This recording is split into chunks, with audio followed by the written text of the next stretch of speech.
Hello and good morning to everyone. दोस्तों, कैसे हैं आप लोग? स्वागत करता हूं मैं आपका आपके अपने platform A1 IAS YouTube channel पे। आज हम लोग 1 जनवरी 2025 से रिलेटेड इंपॉर्टेंट करंट अफेयर्स देखने वाले हैं। और आज इस साल का पहला दिन है और मैं आपको इस चीज के लिए बहुत बहुत शुभकामनाएं देना चाहता हूं। मैं मान के चल रहा हूं कि आपका जो आगे वाला साल आने वाला है, मतलब जो आ चुका है, ये काफी ज्यादा बेहतरीन होने वाला है। 2024 से भी ज्यादा बेहतरीन होगा और इसमें आप पक्का जो भी आपने टारगेट सोचा है उसे आप अचीव करेंगे। ठीक है, तो आज हम लोग कुछ इंपॉर्टेंट करंट अफेयर्स को देखेंगे, है ना। और स्टार्टिंग भी हम लोग एक बहुत ही इंपॉर्टेंट न्यूज से करेंगे, जो कि एक खुशखबरी है हमारे लिए, हमारे पूरे देश के लिए, जो हमें इसरो ने दी है। ये चीज आप ध्यान रखेंगे, ठीक है। तो आज 1 जनवरी 2025 बहुत ही आइकॉनिक डे है। इसी के साथ आज के करंट अफेयर्स हम लोग स्टार्ट कर रहे हैं। इस क्लास की पीडीएफ आपको कहाँ मिलेगी? सबको ही पता है कहाँ मिलेगी। A1 IAS के टेलीग्राम A1 IAS के टेलीग्राम चैनल पे मिलेगी, ये आप ध्यान रखेंगे। इसमें जो भी बीपीएससी वाले स्टूडेंट हैं, जो भी बीपीएससी की तैयारी कर रहे हैं, जो भी बीपीएससी 71st बीपीएससी की तैयारी कर रहे हैं, 72nd बीपीएससी की तैयारी कर रहे हैं, वो सारे बच्चे इसके साथ जुड़ जाएंगे, ठीक है। यूपीएससी वाले बच्चे हैं, उन्हें इस क्लास को रेगुलरली फॉलो करना है। और इसके अलावा कोई भी पीसीएस की एग्जामिनेशन की तैयारी कर रहे हो, इस बार आपने यूपी पीसीएस का पेपर देखा होगा, काफी टफ आया था, ठीक है। तो चीजों को थोड़ा सा लिंक करके पढ़ना होगा, करंट को स्टैटिक से लिंक करके पढ़ना होगा, तभी चीजें क्लियर होगी। नहीं तो अगर सिर्फ स्टैटिक पढ़ते रहोगे तो कुछ भी फायदा है नहीं, ठीक है। या सिर्फ करंट पढ़ोगे, उसको स्टैटिक से लिंक नहीं करोगे, तो कुछ भी फायदा है नहीं। यही हमारी क्लास करने का फायदा होता है, ठीक है। हम लोग करंट को स्टैटिक से जोड़ने की कोशिश करते हैं। अब आज की वीडियो को मैं स्टार्ट करता हूं। पहले न्यूज की तरफ आगे बढ़ूं उससे पहले एक बहुत ही अच्छी खबर आ रही है, ठीक है। ये थोड़ा मैं लाइट नोट पे बताना इसलिए चाहता हूँ क्योंकि रोज डेली कुछ ना कुछ हम लोग इस टाइप की कुछ न्यूज देखते रहेंगे, ठीक है। मैंने आपको क्या बताया था कि यूपी में टेंट सिटी बना दी गई है ना। टेंट सिटी क्यों बना दी गई? क्योंकि वहां पे अभी महाकुंभ का मेला लग रहा है। कब से? अभी इसी साल जनवरी से ही अभी लगने वाला है, ठीक है, महाकुंभ का मेला। अब इसके लिए एक नई डिस्ट्रिक्ट बनाई गई है, महाकुंभ डिस्ट्रिक्ट। ये चीज मैंने ऑलरेडी आपको बताई बताई थी। ये न्यूज कब की है? ये न्यूज है दिसंबर 2024 की। ये जो महाकुंभ डिस्ट्रिक्ट है, अब यहाँ पे एक टेंट सिटी भी बनाया गया है, ताकि जो भी श्रद्धालु हैं, जो कि बहुत सारे अलग बहुत सारे ज्यादा नंबर में आने वाले हैं, वो आराम से इस टेंट सिटी में रुक पाए और इसकी हॉस्पिटैलिटी का फायदा उठा पाए, ठीक है। अब ये जो टेम्परेरी टेंट्स हैं, इसमें होटल्स बनाए गए हैं। आप 1500 रुपए से लेके 40,000 50,000 तक के जो होटल्स है उसे आप बुक कर सकते हैं, एक रात 2 रात के लिए, जितने के लिए भी आपको चाहिए, ठीक है। तो काफी मिनिमम से लेके आपका मैक्सिमम तक जा रहा है, ये चीज आप ध्यान रखेंगे। और लोगों का ध्यान रखने के लिए टेम्पररी बेस पे हॉस्पिटल्स भी खोले गए हैं। उसी में से एक हॉस्पिटल में अभी रिसेंटली दो बच्चों का जन्म हुआ है। एक लड़के का जन्म जिसका नाम कुंभ रखा गया है, और एक लड़की का जन्म जिसका नाम गंगा रखा गया है। ये चीज आप ध्यान रखेंगे, ठीक है। तो काफी अच्छी न्यूज आ रही है। इसी के साथ अब हम लोग आगे बढ़ते हैं। तो कुंभ और गंगा के बारे में समझ में आ गया। अब हम लोग आज की पहली न्यूज की तरफ आगे बढ़ेंगे। पहली न्यूज क्या है? ISRO launches paid x mission. Paid x mission के बारे में बात करी थी, मिशन फॉर स्पेस डॉकिंग, ठीक है। तो स्पेड एक्स मिशन के बारे में ऑलरेडी बात हो चुकी है। स्पेड एक्स मिशन क्या है? मैंने आपको बताया था कि अगर स्पेस में कोई भी बड़ा ऑब्जेक्ट पहुंचाना हो तो उसे हम लोग एक बार में नहीं पहुंचा सकते। आप कैसे पहुंचाएंगे, है ना। तो उसको पार्ट बाय पार्ट फॉर्म में पहुंचाना होता है। ये चीज आप ध्यान रखेंगे। जैसे कि इंटरनेशनल स्पेस स्टेशन है ना, इसे लॉन्च किया गया था 1998 में, बट इसका कुछ ही पार्ट पहुंचा था उस साल, ठीक है। तो उसके बाद आगे आने वाले जितने भी ईयर्स थे उसमें हम लोगों ने उसे पार्ट बाय पार्ट करके ऊपर पहुंचाया और उसको जोड़ते गए। तो इसी जोड़ने को हम लोग क्या कहते हैं? इसी जोड़ने को हम लोग कहते हैं डॉकिंग। तो ये क्या है? यहाँ पे हम लोगों ने इसके अलग अलग पार्ट्स पहुंचाए और उसको डॉक करते गए। ये चीज आपको ध्यान रखना है, ठीक है। अब ये टेक्नोलॉजी जो है, बहुत ही limited limited number of countries के पास ही थी, जैसे कि यूएसए हो गया, रशिया हो गया, चाइना हो गया, ठीक है। अब इसमें इंडिया का भी नाम जुड़ सकता है, क्योंकि 30 दिसंबर 2024 को 30 दिसंबर 2024 को हम लोगों ने, इसरो ने पेडेक्स मिशन को सक्सेसफुली लॉन्च कर दिया है। ये आपको ध्यान रखना है, ठीक है। अब इसमें हम लोग क्या करेंगे?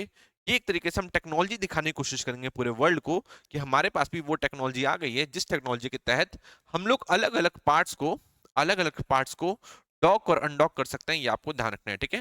यहाँ पे हम डॉकिंग और अनडॉकिंग कर सकते हैं, ये चीज आप ध्यान रखेंगे। तो ये टेक्नोलॉजी दिखाने के लिए हम लोगों ने स्पेडएक्स मिशन को लॉन्च किया है। तो इसके बारे में आप ध्यान रखेंगे, स्पेडएक्स मिशन के बारे में, जो कि कब लॉन्च हुआ है, ये चीज ऑलरेडी मैंने आपको बता दिया। किस चीज के लॉन्च किया गया है? डॉकिंग एंड अनडॉकिंग के लिए, ये टेक्नोलॉजी को दिखाने के लिए। तो ये क्या है? ये टेक्नोलॉजी डेमोन्स्ट्रेशन करने के लिए किया गया है। ये चीज आपको ध्यान रखना है, ठीक है। तो ये जो कारनामा है हम लोग पहली बार करने वाले हैं, ठीक है। तो ये चीज आपको ध्यान रखनी है स्पेड एक्स मिशन के बारे में। ऐसा इससे पहले कोई भी हमारे पास मिशन नहीं था, ये चीज आप ध्यान रखेंगे।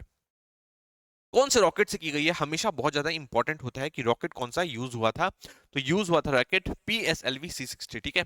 अगर आप किसी भी मिशन के बारे में पढ़ोगे तो कौन सा रॉकेट यूज हुआ है ये मोस्ट इंपॉर्टेंट है। पहले तो आपको ये देखना होगा कि PSLV है, GSLV है कि कोई और रॉकेट है, ठीक है। फिर अगर PSLV है तो उसमें भी कौन सी कैटेगरी है, PSLV C60 है, ये चीज आपको ध्यान रखना है। इसने इस रॉकेट ने अ, इस रॉकेट के थ्रू गया है हमारा, उससे हमारे दो सैटेलाइट्स गए SDX-01 और SDX-02, ये चीज आपको ध्यान रखना है, ठीक है। SDX-01 गया और SDX-02 गया और 24 पेलोड्स भी गए, ये चीज आपको ध्यान रखना है। और इन सारे इक्विपमेंट्स के साथ साथ हम लोग डॉकिंग और अनडॉकिंग टेक्नोलॉजी को पूरे वर्ल्ड को दिखाएंगे कि यार इंडिया के पास भी अब ये टेक्नोलॉजी आ चुकी है, ये चीज आपको ध्यान रखना है, ठीक है। तो उसे लॉन्च करना था, वो लॉन्च तो हमने सक्सेसफुली कर दिया। अभी पूरे मिशन में लगभग 2 साल लग सकते हैं, तो ये चीज आपको ध्यान रखना है। बहुत ही इंपॉर्टेंट मिशन है, कौन सा, स्पेड एक्स मिशन। अब ये भूलेंगे नहीं, आपके जो भी एग्जाम आने वाला है, ठीक है, चाहे वो यूपीएससी हो या जो भी एग्जाम आप देने वाले हो, सारे एग्जाम्स में स्पेड एक्स के बारे में पूछा जाएगा। इसे आप कवर करते हुए चलेंगे, ठीक है। पहली चीज यही देखना है कि टेक्नोलॉजी डेमोन्स्ट्रेशन के लिए है, ये चीज ध्यान रखेंगे। और इसमें हम लोग डॉकिंग और अनडॉकिंग देखेंगे, ये चीज आप ध्यान रखेंगे। और PSLV C60 से गया है, ये चीज आप ध्यान रखेंगे, ठीक है। PSLV को और भी कुछ कहा जाता है, क्या कहा जाता है ये आप मुझे नीचे बताएंगे। स्पेडएक्स को श्रीहरिकोटा से लॉन्च किया गया, ये चीज आपको ध्यान रखना है। श्रीहरिकोटा से लॉन्च किया गया, और किसने लॉन्च किया, इसरो ने लॉन्च किया, ये भी चीज आप ध्यान रखेंगे, ठीक है। ये सारी चीजों को थोड़ा सा कवर करते हुए चलेंगे। हो सकता है स्पेडएक्स मिशन का नाम सुन के आप सोचे कोई यूरोपियन कंट्री है क्या, ये कि क्या यूएसए की मिशन है, यूएसए का कोई मिशन होगा, ठीक है। आपको ध्यान रखना है, नहीं, ये इंडिया का मिशन है, ये चीज आपको ध्यान रखनी है, ठीक है। इस अगर ये मिशन सक्सेसफुल रहता है तो इससे हमें काफी ज्यादा फायदा होने वाला है, जैसे कि इस मिशन का यूज करके हम लोग इंडियन एस्ट्रोनॉट को कैसे मून पे पहुंचाया जाए, ठीक है। मतलब सेम टेक्नोलॉजी यूज होगी, सैंपल रिटर्न कैसे किया जाए मून से, और building and operation of Indian space station, ये सारी चीजें जो है हम ये सारी चीजें कर सकते हैं, ये आप ध्यान रखेंगे, ठीक है। भारतीय अंतरिक्ष स्टेशन भी हम लोग बनाने वाले हैं, आपको पता ही है ना। तो वो सारी चीजें करने के लिए ये डॉकिंग और अनडॉकिंग वाली टेक्नोलॉजी होनी हमारे पास बहुत ज्यादा जरूरी थी, ठीक है। आपको मैंने बताया था चंद्रयान 1 के बारे में, है ना। चंद्रयान 1, फिर आया 2 जो कि फेल हुआ था, 3 जो सक्सेसफुल रहा, और फिर हम लोग 4 भी करेंगे। 4 में हमें क्या करना है, 4 में हमें मून से वहां की जो मिट्टी है ये सब लेके आना, वहां के सैंपल लेके आना, ये आपको ध्यान रखना है। रॉक के सैंपल्स ये सब लेकर आने हैं, ये चीज आप ध्यान रखेंगे, ठीक है। अभी रिसेंटली चाइना भी वहां से रॉक के सैंपल्स लेके आया है, आपको पता ही है। और इससे रिलेटेड क्वेश्चन भी आया, तो क्वेश्चन इस टाइप से बनते हैं, तो आपको ध्यान रखना है। स्पेड एक्स मिशन के बारे में समझ में आई चीजें। अब हम लोग नेक्स्ट बढ़ते हैं, आई थिंक आपको ये सारी चीजें समझ में आ चुकी होगी। नेक्स्ट देखते हैं। नेक्स्ट एक काफी दुखद खबर आ रही है, इंडिया के लिए कम, यूएसए के लिए ज्यादा। यूएसए के जो 39th प्रेसिडेंट थे, जिनका नाम है जिमी कार्टर, अब ये नहीं रहे, ठीक है। इनकी उम्र 100 साल हो गई थी, और अब आई थिंक बचना भी मुश्किल था, क्योंकि ऑलरेडी ये काफी ज्यादा ओल्ड हो चुके थे। और इस तरीके से ये यूएसए के इतिहास के लॉन्गेस्ट जीवित, ठीक है, ज्यादा लंबे टाइम तक जीने वाले ये प्रेसिडेंट बन गए हैं, ये आपको ध्यान रखना है, ठीक है। ये लॉन्गेस्ट लिविंग प्रेसिडेंट बन चुके हैं, कहाँ के, यूएसए की, ये चीज आपको ध्यान रखना है। 100 साल की उम्र में अब ये देश छोड़ के, दुनिया छोड़ के जा चुके हैं, ये आप ध्यान रखेंगे, ठीक है। तो ये 39th प्रेसिडेंट थे किसके, यूएसए के। 1977 में इन्होंने पदभार संभाला था, और दो 1981 में इन्होंने छोड़ दिया था, एक ही टर्म पूरी कर पाया था, ये चीज आप ध्यान रखेंगे। इनके बारे में, जिमी कार्टर के बारे में समझ में आया। इनको नोबेल पीस प्राइज भी मिल चुका है, ये चीज मैं आगे आपको बताऊंगा। अभी के लिए आपको ये जानना है कि जिमी कार्टर 39 प्रेसिडेंट थे, और 1977 से लेके 1981 तक इन्होंने अपनी प्रेसिडेंटशिप दिखाई थी किसको, यूएसए को, ये चीज आप ध्यान रखेंगे, ठीक है। इनकी जो वाइफ थी, है, उनका नाम रोजलिन है, इनके बारे में हम थोड़ा सा देख लेंगे। ये जो कपल है, ये कपल बना था, इनकी शादी हुई थी 1946 के अंदर, ठीक है। 1946 के अंदर शादी हुई थी, तो अभी टोटल 77 ईयर्स ये लोग साथ में रहे, और 2023 में इनकी वाइफ की भी मृत्यु हुई थी, ठीक है। मतलब इनकी वाइफ की भी जस्ट पिछले साल मृत्यु हुई है, इस साल इनकी मृत्यु हो चुकी है, ये आपको ध्यान रखना है। 2024 में इनकी मृत्यु हो चुकी है, आप ध्यान रखेंगे, ठीक है। तो इस तरीके से वो 77 ईयर्स तक एक साथ रहे, शादी के बंधन में बंध के रहे, और इस टाइप से वो एक लॉन्गेस्ट लिविंग कपल टाइप के भी बन जाते हैं पूरे यूएसए के इतिहास में, ये आपको ध्यान रखना है, ठीक है। 77 साल एक ही व्यक्ति के साथ ये लोग रहे हैं, ये चीज आप ध्यान रखेंगे। इनके अभी 14 ग्रैंड चिल्ड्रन है, ये सारी चीज अगर आपको देखना है तो आप देख सकते हैं। जो जिमी कार्टर के बारे में आई थिंक आप ही समझ चुके होंगे। ये इनकी अभी प्रेजेंट जो इनकी वाइफ थी 2023 की, ये फोटो है। अब ये तो नहीं रही, 2023 में इनकी डेथ हो गई है, और 2024 में जिमी कार्टर भी नहीं रहे। इनकी कुछ, जब ये लोग यंग थे तो उस टाइम की फोटोज मैंने लगा दी है ताकि आप देख लो। तो काफी इन्होंने बढ़िया लाइफ जी है, और यंग से यंग थे तब साथ थे, जब बुढ़ापा आया तब भी साथ में ही रहे, तो काफी बढ़िया लाइफ ये जी कर गए हैं। का एक इंडिया से भी कनेक्शन है, वो मैं आपको आगे बताता हूँ क्या कनेक्शन है, जो कि आपके क्वेश्चंस में भी आ सकता है, ठीक है। हरियाणा का एक विलेज है जिसका नाम कार्टरपुरी रखा गया है, ठीक है। तो जिम्मी कार्टर के नाम पे कार्टरपुरी, एक हरियाणा के विलेज का नाम रख दिया गया था, ये चीज आपको ध्यान रखना है, ठीक है। इस हरियाणा के विलेज का नाम पहले दौलतपुरी था, पहले इसका नाम दौलतपुरी था, और बाद में इसका नाम चेंज करके कार्टरपुरी रख दिया गया। क्यों रख दिया गया इसको बारे में समझो। इनकी जो वाइफ थी, वाइफ नहीं, इनकी जो मदर थी, उनका कहीं ना कहीं से कनेक्शन रह रखा था इंडिया के साथ, क्योंकि इंडिया में उन्होंने 1960 के आसपास सर्व भी किया था, ठीक है, हॉस्पिटैलिटी उसमें, लाइक आई थिंक वो सर्जन थी या कुछ थी, ठीक है। तो उन्होंने सर्व किया था कहाँ पे, एक विलेज के अंदर हरियाणा में। तो वहां पे वो देखने के लिए आए हुए थे, दौलतपुर में देखने के लिए आए हुए थे। पर वो जब जाने लगे तो वहां के लोगों ने दौलतपुर का नाम ही चेंज कर दिया, और दौलतपुर का नाम चेंज करके कार्टरपुरी रख दिया, ये आपको ध्यान रखना है, ठीक है। तो इसके बाद क्या हुआ, एक काफी पर्सनल रिलेशन बन गया था जिम्मी कार्टर का दौलतपुर के साथ, जिसका नाम कार्टरपुरी रख दिया गया। उसके बाद 1981 तक, जब तक उनका एडमिनिस्ट्रेशन पावर में रहा, तब तक काफी अच्छे संबंध चलते रहे, और वो कार्टरपुरी पे कुछ ज्यादा ही अलग से भी ध्यान देते थे, ये चीज आपको ध्यान रखना है, ठीक है। जिम्मी कार्टर को 2002 के अंदर, अब ध्यान रखेंगे, जिम्मी कार्टर को 2002 के अंदर नोबेल पीस प्राइज से भी सम्मानित किया गया था, ये चीज आपको ध्यान रखना है, ठीक है। इनके ह्यूमैनिटेरियन वर्क के लिए इनको नोबेल पीस प्राइज से भी सम्मानित किया गया था। और जब ये खबर कार्टरपुरी वालों को लगी तो यहाँ पर भी सेलिब्रेशन मनाई गई थी, ठीक है। और जो उनकी जो संस्था है वो कॉन्टिन्यूसली अभी भी कार्टरपुरी के, जिम्मी कार्टर का जो के नाम से जो विलेज है उसके कांटेक्ट में रहता है, डायरेक्ट कांटेक्ट में रहता है, ये चीज आप ध्यान रखेंगे, ठीक है। तो ये सारी चीजों को आपको समझ के चलना है। जिम्मी कार्टर के बारे में आई थिंक आप समझ चुके होंगे, काफी अच्छा लाइफ जिए और अब ये नहीं रहे हैं, ये चीज आप ध्यान रखेंगे, ठीक है। नेक्स्ट देखते हैं। नेक्स्ट है private members bill get short shrift in both houses of parliament, ठीक है। तो एक रिपोर्ट आई थी यार, उस रिपोर्ट में कहा गया कि जो अब ये जो प्राइवेट मेंबर्स जो बिल होते हैं वो बहुत ही कम लाए जा रहे हैं, कम ही उस पर डिस्कशन हो पाता है, ये आप ध्यान रखेंगे, ठीक है। प्राइवेट मेंबर बिल क्या होता है इसके बारे में हम लोग समझेंगे। पॉलिटी का एक इंपॉर्टेंट कॉन्सेप्ट है, इंपॉर्टेंट टॉपिक है, इसके बारे में अगर आपने पॉलिटी पढ़ी है तो आप उसके बारे में आप पढ़े ही होंगे, है ना। एक बार फिर भी हम लोग देख लेते हैं प्राइवेट मेंबर बिल क्या होता है। जिसको पहले से पता है उसकी रिवीजन हो जाएगी, और जिसको नहीं पता वो थोड़ा सा एक बार देख लेगा, ठीक है। प्राइवेट मेंबर बिल से ही आप समझ पा रहे होंगे, अगर कोई प्राइवेट मेंबर जो गवर्नमेंट में ना हो वो बिल लेकर आए तो उसे हम लोग क्या कहेंगे, उसे हम लोग कहेंगे प्राइवेट मेंबर बिल, है ना। अब यहां से एक इंपॉर्टेंट क्वेश्चन आ सकता है कि मतलब जो व्यक्ति अपोजिशन में है वो अगर बिल लेकर आएगा तो उसे प्राइवेट मेंबर बिल कहेंगे, ठीक है। तो ये गलत भी है और ये सही भी है, ये चीज आपको ध्यान रखना है। तो आप ध्यान रखेंगे कि एक तो अपोजिशन वाला तो बात सही कही आपने, बट सिर्फ अपोजिशन नहीं, अगर कोई भी पॉलिटिकल पार्टी है जो भी, जिसका मेंबर, सॉरी, कोई भी जो एमपी है जो अभी गवर्नमेंट में किसी भी मिनिस्ट्री के पोस्ट पे नहीं है, ठीक है, कोई भी उसने पदभार नहीं संभाल रखा, बस वो एक एमपी है, ठीक है। तो वो अगर बिल लाएगा तो उसे प्राइवेट मेंबर बिल ही कहेंगे, ठीक है। बीजेपी के सारे जो एमपीज हैं वो अभी मिनिस्टर तो है नहीं, तो जो भी एमपी जो कि अभी मिनिस्टर नहीं है वो कोई भी बिल लेकर आएगा तो उसे क्या कहेंगे, उसे कहेंगे प्राइवेट मेंबर बिल, ये चीज आपको ध्यान रखना है, ठीक है।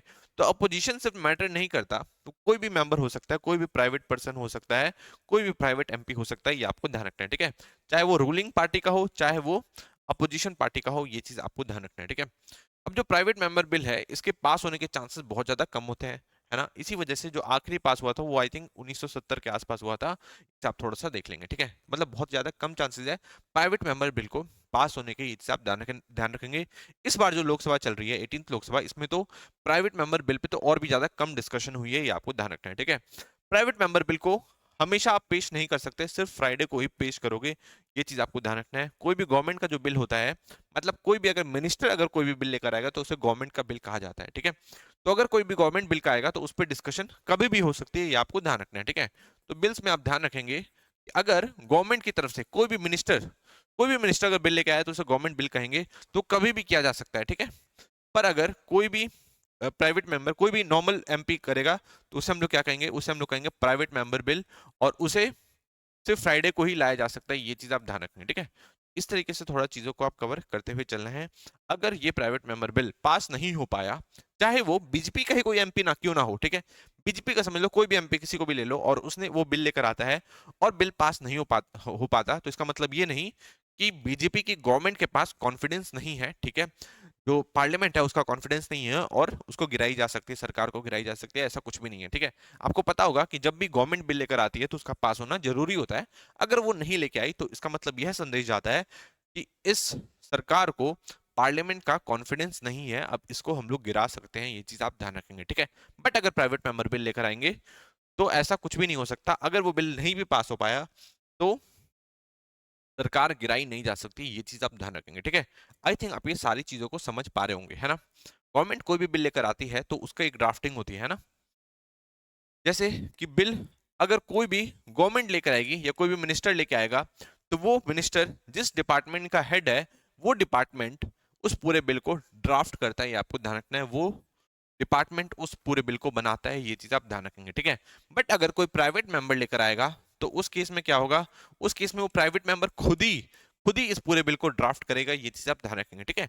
ये थोड़े छोटे मोटे डिस्टिंक्शंस है, इसे आपको मेंटेन करके देखते हुए चलना है, ठीक है।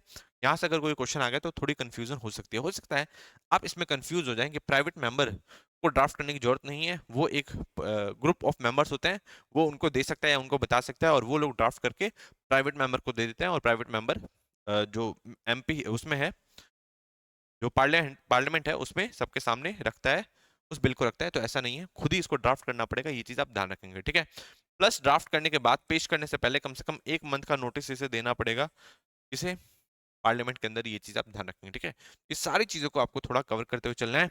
अब हम लोग नेक्स्ट टॉपिक पे चलेंगे। नेक्स्ट नेक्स्ट न्यूज आ रही है, नेक्स्ट तालिबान की तरफ से न्यूज आ रही है कि जितने भी एनजीओज हैं जिसमें वुमेन काम करती थी, उन सारे एनजीओज को अब तालिबान ने बैन कर दिया और कहा है कि अब इसके बाद जो भी एनजीओज रहेंगे उनमें वुमेन काम नहीं करनी चाहिए, ये चीज आपको ध्यान रखना है, ठीक है। अभी हाल फिलहाल में तालिबान ने ये भी रूल लेकर आए थे वहां पे कि वुमेन की ना किसी को आवाज आवाज भी किसी को नहीं सुनाई देनी चाहिए, प्लस उनके शरीर का कोई भी जो हिस्सा है वो बाहर नहीं दिखना चाहिए। ये सब चीजें तालिबान की तरफ से करी गई थी। अभी उन्होंने नया फरमान जारी किया है जिसमें ये कहा गया है कि किसी भी एनजीओ में वुमेन काम नहीं करेगी, ये चीज आपको ध्यान रखनी है, ठीक है। इससे जस्ट पहले, आज से आई थिंक 1 महीने पहले ही, तालिबान ने किसी भी वुमेन को हॉस्पिटल से रिलेटेड जो भी वर्क होता है, मतलब मेडिकेशन से रिलेटेड जो भी सेक्टर है, मतलब उस सेक्टर में काम करने से भी मना कर दिया था, ठीक है। सारे सेक्टर्स में काम करने के लिए ऑलरेडी तालिबान ने मना कर दिया, ये चीज आप ध्यान रखेंगे। अभी नए फरमान के तहत किसी भी एनजीओ में भी वर्क नहीं कर सकती है वुमेन, ये चीज आप ध्यान रखेंगे, ठीक है। इसको पूरी जो वर्ल्ड कम्युनिटी है वो एक तरीके से क्रिटिसाइज कर रही है, बट तालिबान ने किया है, उसको जो करना था उसने किया, ये चीज आप ध्यान रखेंगे। नेक्स्ट न्यूज की तरफ आगे बढ़ेंगे। नेक्स्ट न्यूज आ रही है, Philippines mulls offering surrogate mother babies for adoptions, ठीक है। तो सरोगेट मदर तो आपको पता ही होगा, है ना, जैसे कि किसी एक वुमेन को बच्चा चाहिए बट वो अपने कोख में ना पाल के दूसरे के कोख में पाले, तो उसे हम लोग क्या कहेंगे, वो सरोगेट मदर हो गई और उसका जो बच्चा हो गया वो बेबी हो गया, वो चीज आप ध्यान रखेंगे, ठीक है। तो इन बेबीज को एडॉप्शन के लिए फिलीपींस की सरकार डाल सकती है, ये चीज आप ध्यान रखेंगे, ठीक है। नेक्स्ट न्यूज की तरफ आगे बढ़ते हैं। नेक्स्ट न्यूज क्या है, साउथ कोरियन, देखो इस टाइप के क्वेश्चंस आते हैं वन लाइनर्स, ठीक है। हाल फिलहाल में किस गवर्नमेंट ने साउथ कोरियन कौन से गवर्नमेंट ने जो सरोगेट बेबीज हैं उनको एडॉप्शन के लिए डालने का फैसला लिया है, तो आपको ध्यान रखना है, उस केस में आप फिलिपींस लगा के आ जाना, ठीक है। तो ये जो वन लाइनर्स क्वेश्चन होते हैं वो यहीं से निकल के आते हैं, आपको ध्यान रखना है, ठीक है। क्वेश्चन आ सकता है कि भाई हाल फिलहाल में कौन सी डेमोक्रेटिक कंट्री ने अपने अपने देश में मार्शल लॉ लगा दिया था, तो आप ध्यान रखेंगे कि साउथ कोरिया ने लगा दिया था, ठीक है। तो इस तरीके के जो क्वेश्चंस हैं वो आपको थोड़ा कवर करते हुए चलने होंगे, इससे वन लाइनर्स वाले क्वेश्चन बनते हैं जो कि काफी इजी होते हैं बीपीएससी जैसे एग्जाम्स में, ठीक है। तो इस टाइप के क्वेश्चंस को आपको छोड़ना नहीं है। मैंने आपको क्या बताया था कि इनका नाम था यून सूक क्योल, इनके बारे में मैं ऑलरेडी आपको बता रखा हूँ, ठीक है। इसके बाद एक इनके एक्टिंग प्रेसिडेंट बने क्योंकि इनको इम्पीच कर दिया गया था वहां के पार्लियामेंट द्वारा, क्योंकि इन्होंने मार्शल लॉ लगाया था और देश के खिलाफ काम किया था, ठीक है। तो इनका नाम था यून सूक क्योल, ये चीज मैं ऑलरेडी आपको बता चुका हूँ, यून सूक कियोल, ये चीज मैंने ऑलरेडी बता रखा था। इनके बाद जो एक्टिंग प्रेसिडेंट बने वो कौन बने, वो बने हान डक्सो, ये चीज आपको ध्यान रखना है, ठीक है। हान डक्सो, ये चीज आपको ध्यान रखना है। अब इन दोनों को ही इम्पीच कर दिया गया क्योंकि एक्टिंग प्रेसिडेंट का काम था कि प्रेसिडेंट जो पहले थे यून सुकियोल, इनको सजा दिलवाए, ठीक है। बट उन्होंने एक्टिंग प्रेसिडेंट ने करने से मना कर दिया तो उसको भी इम्पीच कर दिया, और इस तरीके से साउथ कोरिया के इतिहास में अभी तक किसी भी एक्टिंग प्रेसिडेंट को हटाया नहीं गया था उसके पद से, बट हान डक्सो को हटाया गया। ये चीज आप ध्यान रखेंगे। अब उनके जो फाइनेंस मिनिस्टर थे वो अब एक्टिंग प्रेसिडेंट बन चुके हैं। फाइनेंस मिनिस्टर का नाम मैंने आपको कल बताया था, वो आप मुझे नीचे कमेंट सेक्शन में बताएंगे, ठीक है। इतनी सारी चीजें मैं ऑलरेडी आपको कवर कर चुका हूं। और मैंने आपको ये भी बताया था कि इनको अरेस्ट, इनसे इनके ऊपर प्रोब होगा, है ना, इनसे पूछताछ की जाएगी। तो ये पूछताछ के लिए शामिल नहीं होते, तो अब इनके खिलाफ वारंट लेने के लिए पहुंच चुके थे कहाँ पे, कोर्ट में। तो अब ये वारंट आई थिंक मिल गया है, तो इस चीज को आप ध्यान रखेंगे, ठीक है। तो वारंट मिल गया, अब इनसे पूछताछ भी होगी, ये चीज आप ध्यान रखेंगे, ठीक है। नेक्स्ट न्यूज की तरफ आगे बढ़ते हैं। नेक्स्ट न्यूज है कि आर्मी ने इंस्टॉल किया है, army installs Shivaji statue on Pangong Tso lake, Ladakh counsellor questions relevance, ठीक है। तो क्वेश्चन आ सकता है इस टाइप से कि आर्मी ने अभी हाल फिलहाल में शिवाजी का स्टैचू, सॉरी शिवराज नहीं, शिवाजी का स्टैचू कहाँ पे लगाया है, तो आप इसको ध्यान रखेंगे, पैंगोंग सो, है ना। अब एक बात बताओ, अगर पैंगोंग सो की जगह कहीं और का नाम भी लिखा हो सकता है साउथ का किसी एरिया का नाम लिखा हो, तो ज्यादातर चांसेस है, अगर आपको पैंगोंग सो का नाम नहीं पता, तो आप उस एरिया के बारे में ही लगा के आएंगे, क्योंकि आप सोचेंगे कि यार ऊपर लद्दाख में क्यों लगाने जाएंगे, पर लद्दाख में लगाया गया है, ये चीज आपको ध्यान रखना है, चाइना बॉर्डर के पास, आपको पता ही है, ठीक है। पैंगोंग सो में हमारी झड़प भी हुई थी, किससे, चाइना के साथ, ये चीज तो आप पता ही है ना। उसमें हमारे भी कुछ जवान जो शहीद हुए थे, और उनके भी जवानों को हमारे जवानों ने मार गिराया था, ये चीज आप ध्यान रखेंगे, ठीक है। पैंगोंग सो किस पास प्रॉब्लम हुई थी, कहाँ पे, इंडिया और चाइना के बीच में, आपको पता ही है, ठीक है। चाइना ने अभी क्या फैसला लिया, चाइना ने अभी फैसला लिया है कि वो एक एम्फीबियस, वर्ल्ड की लार्जेस्ट एम्फीबियस शिप बना रही है, जो कि वो अभी उसका ट्रायल कर रही है, ये आपको ध्यान रखना है। साथ ही उसने 137 बिलियन डॉलर्स के साथ वर्ल्ड का लार्जेस्ट डैम भी बनाने का फैसला लिया है, कहाँ पे, ब्रह्मपुत्र रिवर पे, ये चीज आपको ध्यान रखनी है, ठीक है। ब्रह्मपुत्र रिवर को क्या कहते हैं, यारलोंग, यारलोंग सांगपो कहते हैं, ये चीज मैं ऑलरेडी आपको बता चुका हूँ, ठीक है। तो सारी चीजों को लिंक करते हुए आपको पढ़ना है। अब यहाँ पे ध्यान रखेंगे कि इस पैंगोंग सो लेक के ऊपर ही शिवाजी का स्टैचू बना दिया गया है, ये चीज आप ध्यान रखेंगे, ठीक है। शिवाजी का स्टैचू बना दिया गया है, बट इस शिवाजी के स्टैचू से कुछ लोगों को प्रॉब्लम हो गई, जो वहाँ के काउंसलर थे उनको प्रॉब्लम हो गई, कि उन्होंने कहा कि यार शिवाजी की रिस्पेक्ट हम लोग भी करते हैं, पर यहाँ पे लद्दाख में पैंगोंग सो पे लगाने का क्या फायदा, ठीक है। यहाँ पे लगा के इसकी तो कोई कल्चरल रेलेवेंस तो है नहीं, है ना। ये बात भी उनकी ठीक है, बट फिर भी आप जानते होंगे जो शिवाजी हैं उनको उनके मिलिट्री टैक्टिक्स की वजह से जाना जाता था, ठीक है। वो जिस टाइप की चालें चलते थे अपने दुश्मनों को हराने के लिए, उन सारी चीजों के बारे में की वजह से उनको जाना जाता था, तो ये चीज आपको ध्यान रखनी है शिवाजी के बारे में, ठीक है। उनके मिलिट्री टैक्टिक्स की वजह से उनको जाना जाता था, ठीक है। अब हम लोग नेक्स्ट न्यूज की तरफ आगे बढ़ेंगे। नेक्स्ट न्यूज क्या है, consistent behaviour patterns that cause great emotional mental pain to spouse ground for divorce, ठीक है। तो सुप्रीम कोर्ट की एक रूलिंग आई है अभी हाल फिलहाल में ही, उसने कहा कि अगर किसी व्यक्ति को उसके पार्टनर द्वारा, ये व्यक्ति कोई भी हो सकता है, चाहे वो फीमेल भी हो सकती है, वो मेल भी हो सकता है, ठीक है। अगर मेल है तो उसकी फीमेल पार्टनर द्वारा अगर कोई लगातार मेंटल टॉर्चर किया जाए उसके थ्रू, जरूरी नहीं है कि वो फिजिकली आपको मारे ही, ठीक है। या लड़का जो है लड़का लड़की को मारे या लड़की लड़के को मारे, नहीं है, जरूरी नहीं है। अगर दोनों में से कोई भी व्यक्ति एक दूसरे को मेंटली भी बहुत ज्यादा परेशान करते हैं और लगातार ही परेशान करते आ रहे हैं, तो वो एक ग्राउंड बन सकता है किस चीज का, डाइवोर्स का, ये चीज आपको ध्यान रखना है, ठीक है। वो एक डाइवोर्स का ग्राउंड बन सकता है, ये सुप्रीम कोर्ट की नई रूलिंग के हिसाब से आया है। और उसने कहा कि जो टॉर्चर होता है वो सिर्फ फिजिकली नहीं होता, वो मेंटल भी होता है, और इस वजह से हम लोग इसे ग्राउंड मान सकते हैं किस चीज का, डाइवोर्स का, ये चीज आप ध्यान रखेंगे, ठीक है। अब ये रूलिंग किस बात पे आई, रूलिंग एक केस के दौरान आई, जब एक हस्बैंड ऑफ वाइफ जो कि दोनों ही इंजीनियर थे, उनका एक बेबी भी है, उन दोनों के बीच में लड़ाई झगड़ा चल रहा था, ठीक है। लड़की जो है उसके जो घर को छोड़ के भी चली गई थी और काफी सालों से उसके साथ भी नहीं थी, इस वजह से काफी ज्यादा मेंटल क्रुएल्टी का सामना कर रहा था। कौन, वो लड़का। अभी आपने अतुल सुभाष वाला केस सुना होगा, सेम उसी तरीके का केस सामने आ रहा है, ये चीज आपको पता है। मैं तो चाहता हूँ कि अतुल सुभाष के नाम से गाइडलाइंस बना देनी चाहिए, जैसे हम लोगों ने विशाखा गाइडलाइंस बनाई वुमेन का वर्क प्लेस पे जो सेक्सुअल हरासमेंट होता था उसको लेके, तो वैसी गाइडलाइंस बना लेनी चाहिए। मेल के भी होना, मेल के लिए भी होनी चाहिए और वुमेन के लिए भी होनी चाहिए, फीमेल्स के लिए भी होना चाहिए, ये चीज आपको ध्यान रखना है, ठीक है। तो वो जेंडर न्यूट्रल होना चाहिए, एक गाइडलाइंस बननी चाहिए, ठीक है, डाइवोर्स से रिलेटेड, और ये सारी चीजों को देखना चाहिए। किसी भी ह्यूमन को, किसी भी व्यक्ति को इस तरीके का मेंटल हरासमेंट फेस नहीं करना चाहिए, ये चीज आपको ध्यान रखना है। तो उस लड़की ने क्या किया, उस लड़की ने इन पे फालतू के केसेस भी ठोके, इनके फैमिली वालों को परेशान करने की कोशिश की। सेम वही आपको देखने को मिल रहा है जो कि अतुल सुभाष जी के साथ हुआ, ठीक है। तो ये चीज आपको ध्यान रखना है। तो सुप्रीम कोर्ट की रूलिंग के अनुसार अब ये ग्राउंड बन सकता है किस चीज का, डिवोर्स का। ये किसने कहा है? ये सुप्रीम कोर्ट ने कहा है, ठीक है। ये जो एलिमोनी हम लोग देते हैं, ठीक है, ऐसा नहीं कि यार वुमेन क्या मतलब बहुत ही हमारे इंडिया में बहुत ही ज्यादा सुपीरियर मानी जाती है। सुपीरियर तो वैसे हम लोग धर्म की दृष्टि से देखा जाए तो माना जाता है उनको सुपीरियर, बट फिर भी ऐसा नहीं कि हम लोग उनकी बहुत ज्यादा कदर करते हैं, ठीक है। वो भी सेम प्रॉब्लम फेस करती हैं जो अपने अतुल सुभाष के केस में देखा, ठीक है। बहुत सारी जो महिलाएं हैं वो दहेज की वजह से उनको मार दिया जाता है। तो ये सारी चीजें जो वुमेन के खिलाफ हो रही है, तो उनको भी हमें सेफ रखने की जरूरत है। ऐसा नहीं कि अतुल सुभाष का एक केस हुआ तो हम लोग सोचे कि नहीं, ये सारी की सारी वुमेन ही खराब है, ऐसा हम लोग नहीं मान के चल सकते, ठीक है। क्योंकि बहुत सारी वुमेन को भी सेम क्रुएल्टी का सामना करना पड़ता है, और वो तो अपना घर बार सब छोड़ के आती हैं आपके घर में, तो उनको ज्यादा फेस करना पड़ जाता है। ये चीज आपको ध्यान रखना है, ठीक है।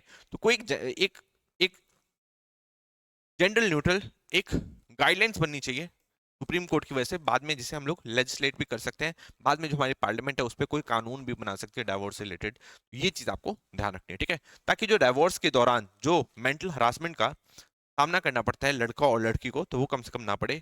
और जो ये एलिमोनी वाला था, है ना, इसको भी आई थिंक इसके लिए भी कुछ परमानेंट हमें सॉल्यूशन निकालना चाहिए, क्योंकि बहुत सारे लोगों को इस वजह से परेशानी हो रही है। ये चीज आप ध्यान रखेंगे, ठीक है।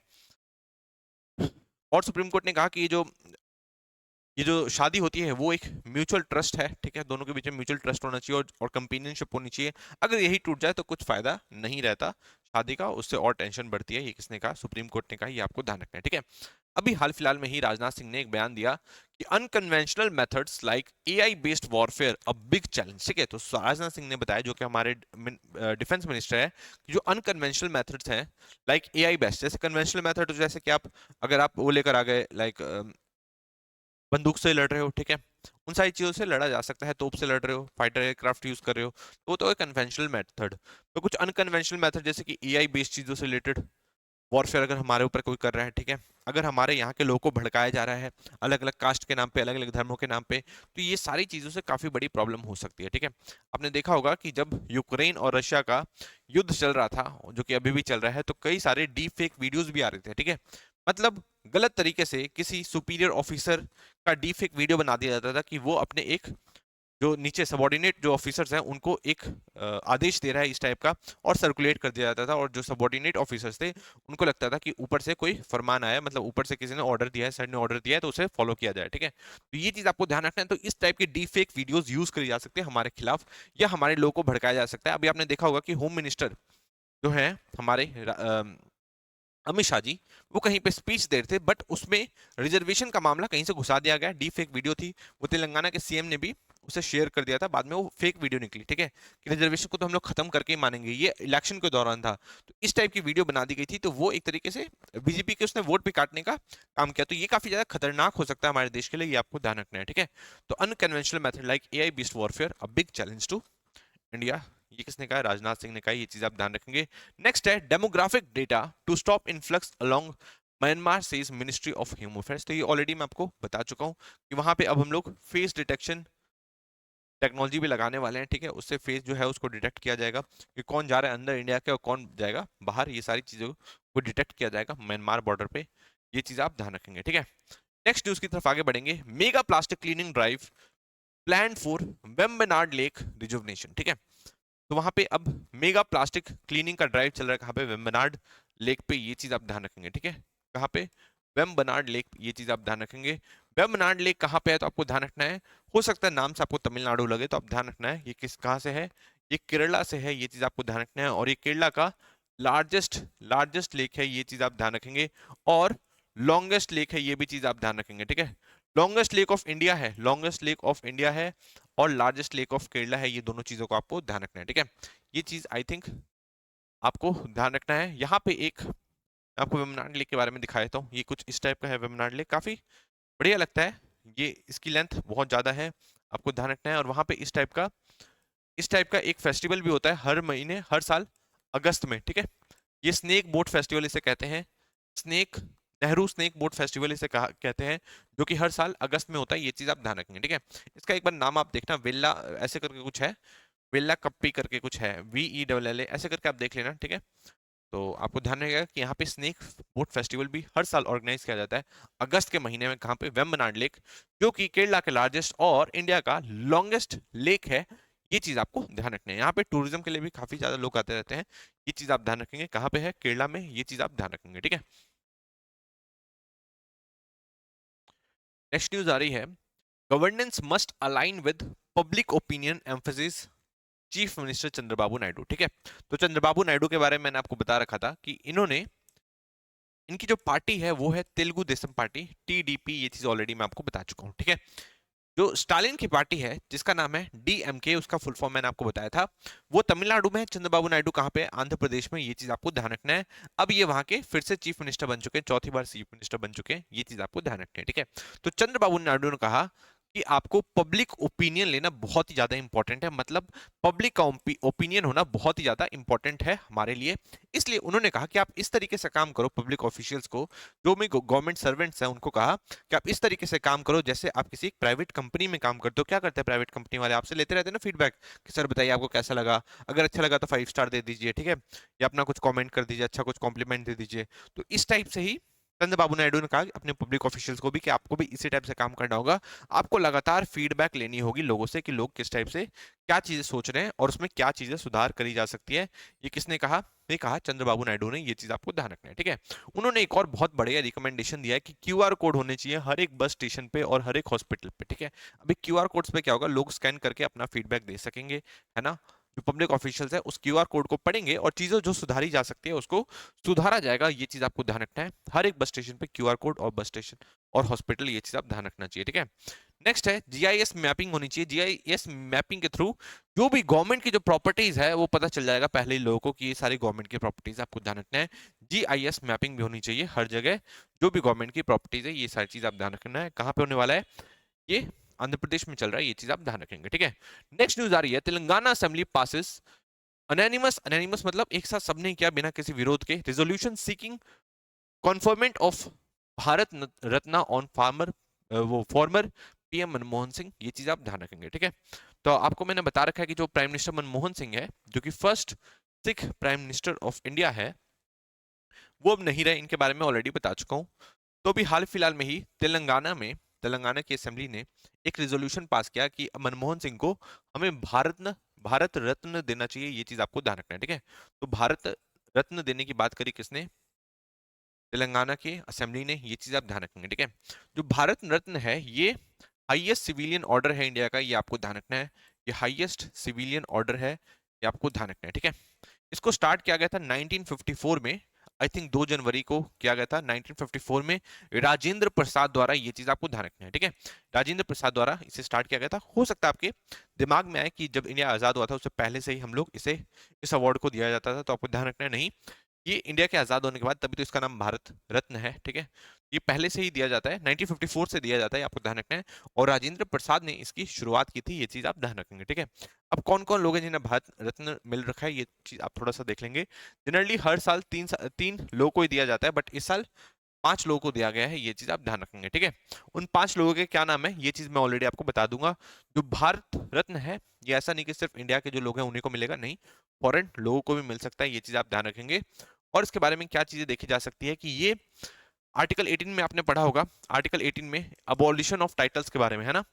तो उस टाइटल में क्वेश्चन ये आ सकता है कि उस टाइटल में भारत रत्न उस टाइटल में नहीं आता, मतलब अगर किसी को भारत रत्न मिला है तो वो अपने आगे लगा सकता है, नाम के आगे भारत रत्न। ठीक है, तो ऐसे नहीं लगाया जा सकता। ठीक है, जैसे मेरा नाम आशुतोष है तो भारत रत्न आशुतोष मैं नहीं लगा सकता। ठीक है, ये जो टाइटल है इसे अबॉलिश करता है हमारा आर्टिकल 18 सब क्लॉज 1, ये आपको ध्यान रखना है। ठीक है, तो ये सारी चीजों को आप थोड़ा सा कवर करते हुए चलोगे, इसे टाइटल माना जाता है। तो इसे आप, अगर आपको भारत रत्न मिला भी है तो आप इसे अपनी उसको शोकेस नहीं कर सकते हर जगह कि भारत रत्न आशुतोष है, इस टाइप से नहीं कर सकते। ठीक है, जैसे कई लोग आईएएस बन जाते हैं उसके बाद वो आईएएस आशुतोष इस टाइप से कुछ नाम के आगे लगाते हैं, तो ये चीज आपको नहीं लगा सकते आप। ये चीज आपको ध्यान रखनी है। ठीक है, आई थिंक आप ये भारत रत्न के बारे में सारी चीजें समझ चुके होंगे। ये इस बार 5 लोगों को मिला है। एम एस स्वामीनाथन कौन थे? इनके बारे में बहुत इंपॉर्टेंट पर्सनैलिटी है, आपको बताना है। एल के आडवाणी को सब जानते हैं, चरण सिंह को जानते हैं, कर्पूरी ठाकुर को जानते हैं, और पीवी नरसिम्हा राव, इन सभी लोगों को इस बार भारत रत्न दिया गया था। ये चीज आप ध्यान रखेंगे। ठीक है, इन सारी चीजों को आपको ध्यान रखना है। नेक्स्ट न्यूज की तरफ हम लोग आगे बढ़ते हैं। नेक्स्ट न्यूज क्या है? Chennai stalker who pushed student in front of moving train sentence to death. ठीक है, तो एक चेन्नई का स्टॉकर था यार, उसने एक बच्ची को जो कि 20 साल की थी उसको परेशान कर रहा होगा, वो नहीं मान रही होगी, ठीक है, मतलब जो भी है, तो उसको धक्का दे दिया उसने। स्टॉकर था वो, उसने धक्का दे दिया और ट्रेन में एक्सीडेंट की वजह से वो उसकी मौत हो गई। आपको ध्यान रखना है। ठीक है, उसने ट्रेन की पटरियों पे उसको धक्का दे दिया था और उसकी वजह से उसकी जान चली गई, उस वुमेन की, उस महिला की, उस बच्चे की। आपको ध्यान रखना है, ठीक है। और उसके बाद ये बात सुन के अगले दिन उसके पिताजी को हार्ट अटैक आया तो उनकी डेथ हो गई। फिर 3 महीने बाद उनकी जो मदर थी, जो कि एक सब इंस्पेक्टर थी, उनकी भी मौत हो गई। इस तरीके से उनका पूरा परिवार खत्म हो गया। सिर्फ उनकी 19 साल की एक बहन बच गई और एक 4 साल का, आई थिंक पता नहीं 4-5 साल का भाई बच गया है। तो वो अब उनके अंकल के साथ रहेंगे, ये चीज आप ध्यान रखेंगे, ठीक है। तो वो जो पर्टिकुलर व्यक्ति था उसको डेथ सेंटेंस दे दिया गया, ये चीज आपको ध्यान रखना है, ठीक है। अब यार मैं इसलिए इसलिए ये वाली न्यूज़ मैंने इसलिए डाली है क्योंकि यार आपने देखा होगा कि इस टाइप के बहुत सारे केसेस होते हैं, ठीक है। काफ़ी जघन्य जघन्य केसेस होते हैं। और उनको जो डेथ केसेस दिए जाते हैं फिर वो लटकता रहता है ना। हाई कोर्ट ने कुछ कहा, सुप्रीम कोर्ट फैसला पलट देता है। तो मुझे लगता है एक क्लियर कट होना चाहिए, गाइडलाइन होनी चाहिए कि इस वजह से हम लोग डेथ सेंटेंस देंगे, या कोई भी जो फैसला होगा उसको कम से कम हम लंबे टाइम तक लेकर चलेंगे। ऐसा नहीं कि कोई भी फैसला है हाई कोर्ट में कुछ हो रहा है, सुप्रीम कोर्ट में कुछ हो रहा है, ऐसा नहीं हो सकता। ये किसने कहा? ये ऐसा होना चाहिए मेरे हिसाब से। नेक्स्ट देखते हैं, नेक्स्ट न्यूज़ देखते हैं। NCW team begins probe into Anna university sexual assault case. तो मैंने ऑलरेडी आपको बता रखा था कि नेशनल कमीशन ऑफ वुमेन अब एक्टिव हो चुकी है और इस केस का उन्होंने सुओ मोटो कॉग्निजेंस ले लिया है। ये ऑलरेडी मैं आपको बता चुका हूँ, ठीक है। अभी हाल फिलहाल में एनसीडब्ल्यू की नई चीफ बनी है, उनका नाम आप मुझे बताएंगे। उनका नाम है विजया राहतकर करके। तो इसे आप थोड़ा सा देख लेंगे, ठीक है। कल मैंने आपको बताया था। और क्या जानना है कि एनसीडब्ल्यू को कब बनाया गया? नेशनल कमीशन ऑफ वुमेन को, ये एक स्टैट्यूटरी बॉडी है। और इसको कब बनाया गया? इसे बनाया गया 1992 में। ये चीज आपको ध्यान रखनी है, ठीक है। तो 1992 में इसका गठन करा गया था, ये चीज आप ध्यान रखेंगे। National commission for women act 1990 के तहत किया गया था, एनसीडब्ल्यू एक्ट 1990 के तहत किया गया था। ये सारी चीजें आप अपने पॉलिटी में पढ़ेंगे, ठीक है। हमारी क्लासेस स्टार्ट होंगी A1 इस पे ही, तो उसमें आपको पॉलिटी के काफी अच्छे टीचर्स भी हैं, तो आप वहां से पढ़ेंगे तो आपको सारी चीजें क्लियर हो जाएगी। ये चीज आप ध्यान रखेंगे। नेशनल कमीशन फॉर वुमेन के बारे में आई थिंक आप ये सारी चीज समझ चुके होंगे, ठीक है। इसमें जो मेंबर्स होते हैं उनको अपॉइंट कौन करता है? उनको अपॉइंट करेंगी सेंट्रल गवर्नमेंट, ये आपको ध्यान रखना है। टोटल कितने लोगों को अपॉइंट करेगा? एक तो हो गया चेयरपर्सन, एक हो गई चेयरपर्सन प्लस 5 मेंबर्स को अपॉइंट करते हैं, और एक मेंबर सेक्रेटरी होता है, ये आपको ध्यान रखना है। और इन सबकी टर्म 3 मंथ्स की होती है, 3 इयर्स की होती है, ये चीज आप ध्यान रखेंगे, ठीक है। तो ये सारी चीजों को आपको पॉलिटी में पढ़ना है, सारी चीजें क्लियर करवाई जाएगी, आपको कोई भी चिंता लेने की जरूरत नहीं है, ठीक है। अब हम लोग नेक्स्ट बढ़े, आगे बढ़ते हैं। आगे नेक्स्ट न्यूज देखते हैं। नेक्स्ट न्यूज क्या है? नेक्स्ट न्यूज है security forces destroy 4 bunkers after gun fights इन मणिपुर, ठीक है। तो मणिपुर में आपको पता है कि कुकी मिलिटेंट्स है ना, उनसे लड़ाई चल रही है। तो जो हमारे सिक्योरिटी फोर्सेज हैं उनके कई सारे उन्होंने बंकर को तबाह भी किया और उस पर कब्जा भी किया। ये चीज आप ध्यान रखेंगे, ठीक है। इसी के साथ आज की वीडियो को मैं समाप्त करता हूँ। नेक्स्ट वीडियो अब आपको कल मिलेगी। क्वेश्चंस इससे रिलेटेड आपको टेलीग्राम पे मिल जाएंगे। Thank you so much.